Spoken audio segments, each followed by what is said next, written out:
The MLB Daily Dish is a daily feature we're running here at MLB.DD that rounds up roster-impacting news, rumors, and analysis. Have feedback or have something that should be shared? Hit us up at MLB Daily Dish on Twitter or at MLB Daily Dish on Instagram. The Braves reached a deal with their 21-year-old franchise cornerstone that could keep him Atlanta for the next decade, announcing a new 8-year, $100 million contract for Ronald Acuna Jr. on Tuesday that contains 2 club options. If the Earth is still spinning by that point and the Braves pick up both of those options, he has the chance to remain in ATL through the 2028 season.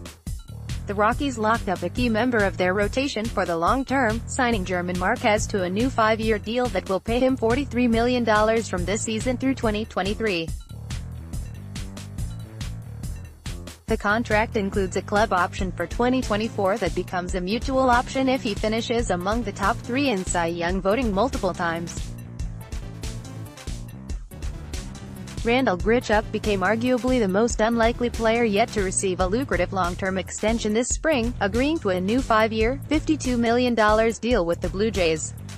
In hopes of fixing their absolute mess of an outfield situation, the Giants acquired Kevin Pillar from Toronto in exchange for a 3-player package that included recently DFA'd infielder Alan Hansen and reliever Derek Law plus pitching prospect Juan DePaula.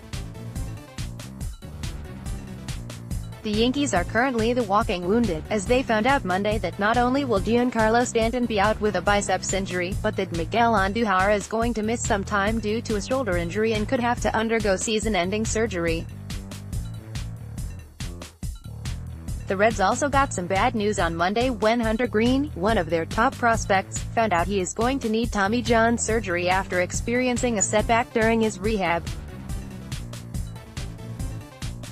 Why can't we have nice things? Oh, did you think just because baseball was back that these mega contracts were done for now? Think again.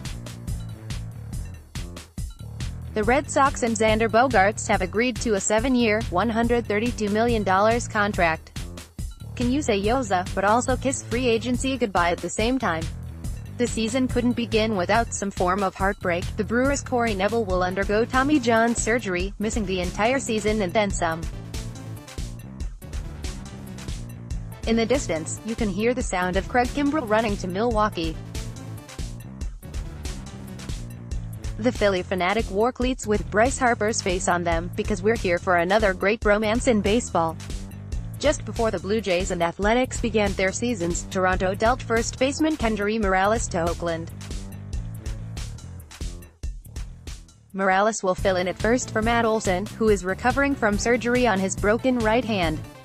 Despite the fact that recent rumors suggested the Mets and Jacob deGrom were at somewhat of an impasse in contract negotiations, New York ended up reaching an agreement on an extension with the 2018 NL Cy Young winner. He'll receive $137.5 million over the length of the deal, which runs from 2019 to 23 with a club option for 24. That's good news for Mets GM Brodie Van Wagenen, deGrom's former agent, who said last summer that the team should either extend his then-client or trade him. On the same day that deGrom signed, the Cubs agreed to a lucrative long-term deal with their own lanky right-hander. Kyle Hendricks' new deal is a bit complicated in its structure. It guarantees him $55.5 million from 2020 to 23, includes a vesting option for 2024 based on 2020 NL Cy Young voting, and maxes out at $79.8 million with that option and the available incentives. Hendricks joins Yu Darvish as one of 2 Cubs starters now locked up through the 2023 season.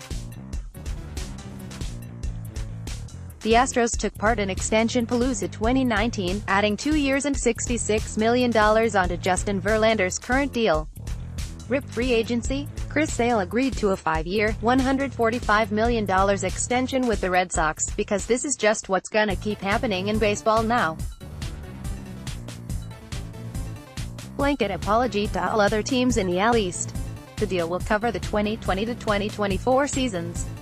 How a fantasy baseball league of pioneering indie rock heroes is just like yours. Blake Snell had himself quite the 2018 season on his way to his first Cy Young Award with the Rays. As a result, he wasn't particularly happy when Tampa didn't give him much of a raise, at least at first, for the 2019 season. He is likely to be a bit happier now that he signed a 5-year, $50 million extension with the team. Not to be outdone, the Cardinals have wasted no time in making sure the newly acquired Paul Goldschmidt doesn't go anywhere for a while, as he also signed a 5-year extension. Goldschmidt's situation isn't quite the same as many of these young stars signing extensions, given that he is 31 and was on the last year of his deal, but the sheer number of extensions we have seen lately is fascinating. Highly touted outfield prospect Eloy Jimenez and the White Sox have agreed to a 6-year, $43 million contract extension that contains 2 club options.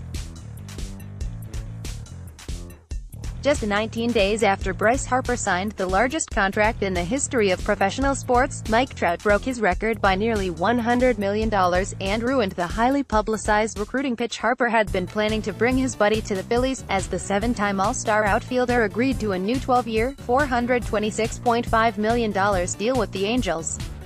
This deal will almost certainly keep Trout in Anaheim through the end of his career, and eliminates the possibility of what could have been a thrilling free agent process in the offseason after next. Even though Trout received nearly $500 million and will end up as the most highly compensated athlete in the history of pro sports, our Stephen Tolbert argues that the contract is still a steal for the Angels.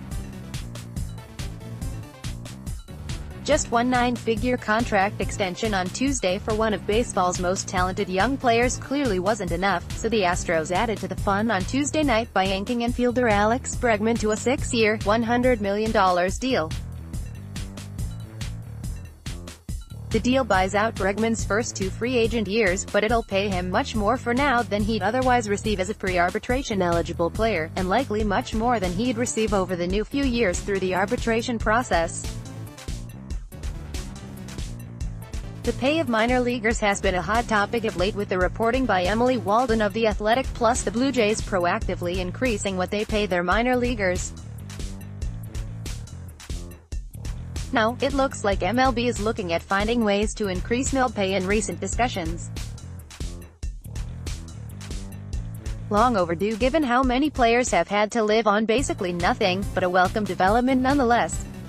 Not only is MLB implementing some rule changes over the next couple of years, but they are also workshopping other changes in the Independent Atlantic League to see how things work or don't work. Our own Stephen Tolbert took a look at these potential changes to see what impacts they could have on games. While it seems like a clear-cut, no-brainer deal for almost any team in need of a pitcher, Stephen Tolbert breaks down the tricky part about signing Dallas Keuchel.